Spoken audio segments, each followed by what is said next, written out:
he's been hired to Sumbua. And now Owalo becomes the Sumbua. Because, you see, these people are going to come up with a pact. William Ruto is clever. They're going to come up with a pact that does not allow UDA to field candidates in Luo Nyanza. That's impossible. Yes, that's what they're going to do. Because it's the same thing.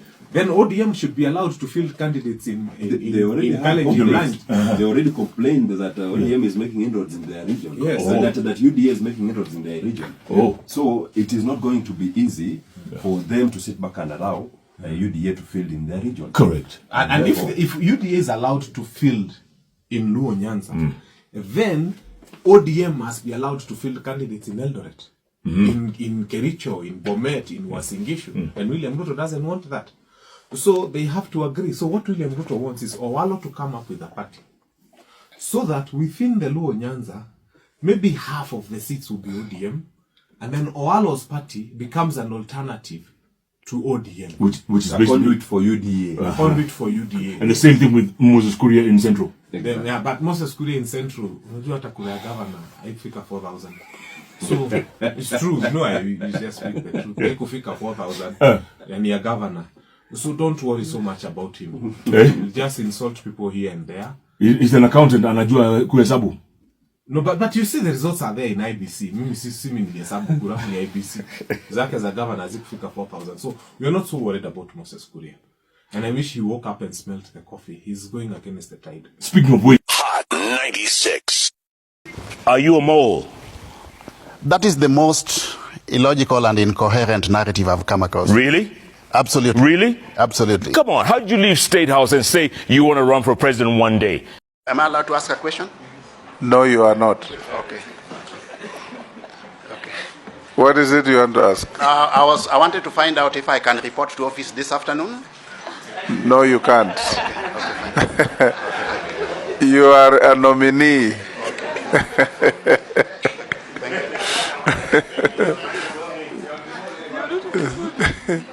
Me being a Luo, yes, half Luo, I know Luos have got a massive ego. Right. So I don't think he was happy when the president did away with him. Yeah. As CS. Yeah, that was. Having a title like that. Kwanzaa, he campaigned heavily for President Ruto in 2022. Yeah, remember? he did. Yeah. He cut ties with ODM. And then now you're dipping him at you're like, what you get? You're removing me from CS. I think he's never healed from that. He's never healed from that. So he's like, no. Number one, yeah. And then number two, now he's trying to regain his aura.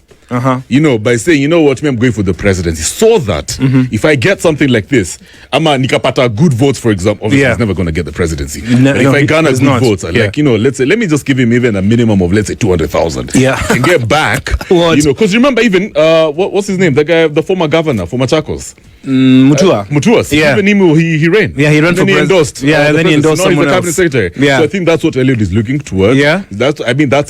I suspect that's his plan. Yeah. Right?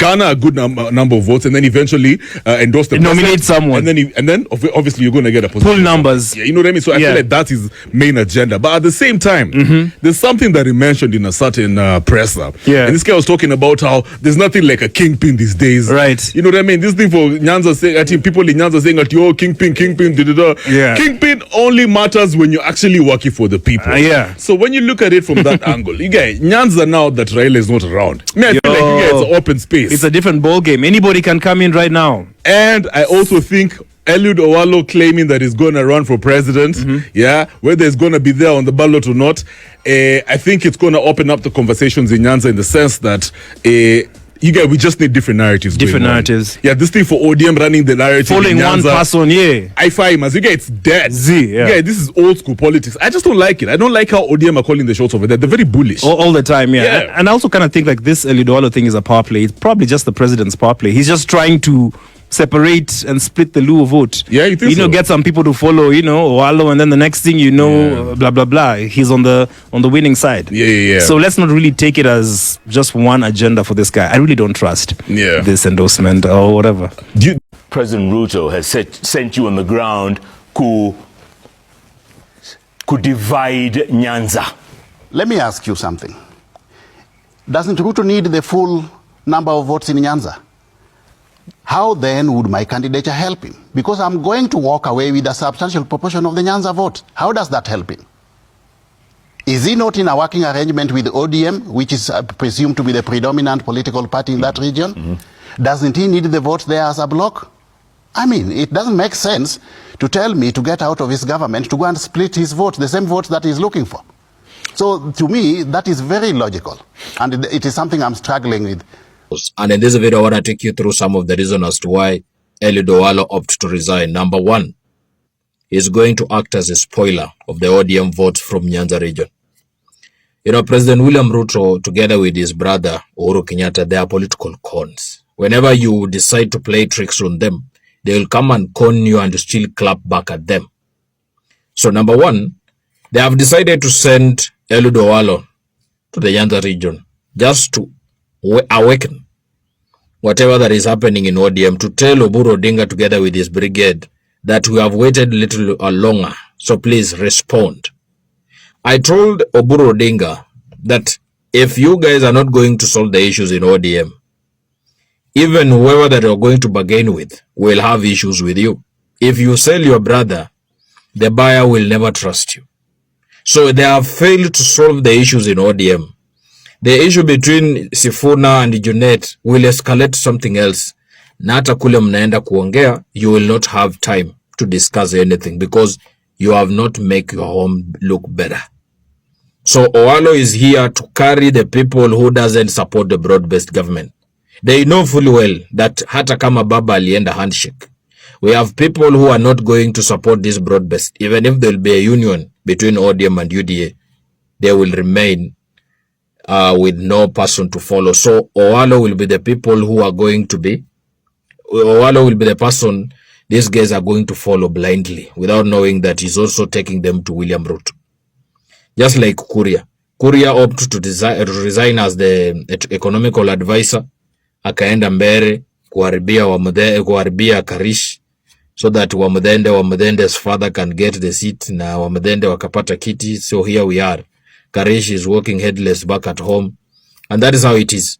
So even Oparanya, look at him so closely. He's going soon to resign so that he can as well form his political party. Not because he wants to help the people of Western region.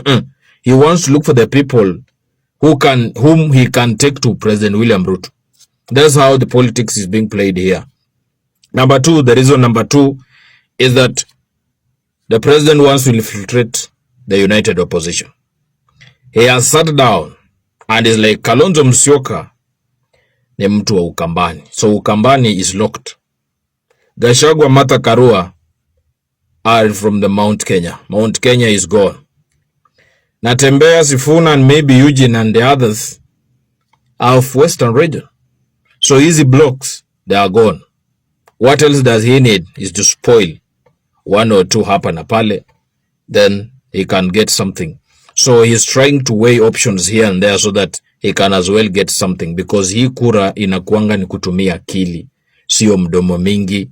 You have to plan on the ground on how what you're going to get. The reason number three, President mtu anakuanga wa kierere sana. You know, our president is like a CEO of the company. Anataka enda akuwe secretary, organizing secretary. Anafaa kuwe ndio messenger, manager, a cleaner, a chef, a watchman. Kierere ya kujipendekeza. Or maybe he will give you someone, just like Rigade said, chini yake ameweka mtu who is so powerful. So maybe Owalo felt like, no, I've worked all along. I was a minister of ICT. Sasa nimetolewa, nimekuwa hapa mtu wa chief of staff. Alafu wale wako chini yangu, they are so powerful than me. Siwezekani. Though I'm going home. You understand? That sometimes a man feels disrespected, he walks away. And the another funny reasons, number four, that as I think, because this one is far-fetched. You might be reminding ODM that mukika sana mwache kunipatia running mate. Owalo will as well be my man. Watch closely. The president does not need to do anything for him to be elected. According to the whatever is on the ground, na vile amepanga, vile atafanya, this election ni itakuwa free and fair. So anaenda kuchukua Eliud Owalo aweke hapa. Those who want to support him, as long as Luos want to be in the government, so watampigia kura obvious. So he's not supposed to be Gladys Wanga or maybe whoever will be chosen. So Owalo will as well carry the Nyanza region. So ni kutumia akili, just as I said. Alright guys, those just my reasons. You can as well drop the comment section. I'm also on YouTube. You can as well follow me at King Obem Official. Vamos. All right, this is Fair Paul. Jeff, there's always that portion of voters who will say no, will not vote for Ruto, especially in ODM. Owalo targets these, then just near elections, he will shift to Ruto's side and demand that his followers follow suit. Michezo ya hii town tunaijua. It is illogical, incoherent, and in fact incorrigible to imagine that I'll walk out of the upper echelons of one government to go and work with that government from outside. It just doesn't make sense. Why would I walk out of Ruto's government and then go out and work with him from outside? Because you're a mole. There's nothing could be further from the truth. And in the fullness of time, Jeff, I believe I'll be vindicated. And we will be back here, yeah, towards the end of 2027, and we can have that discussion. Absolutely. Yeah. I'll be here. Yeah. I don't know about you. Yeah.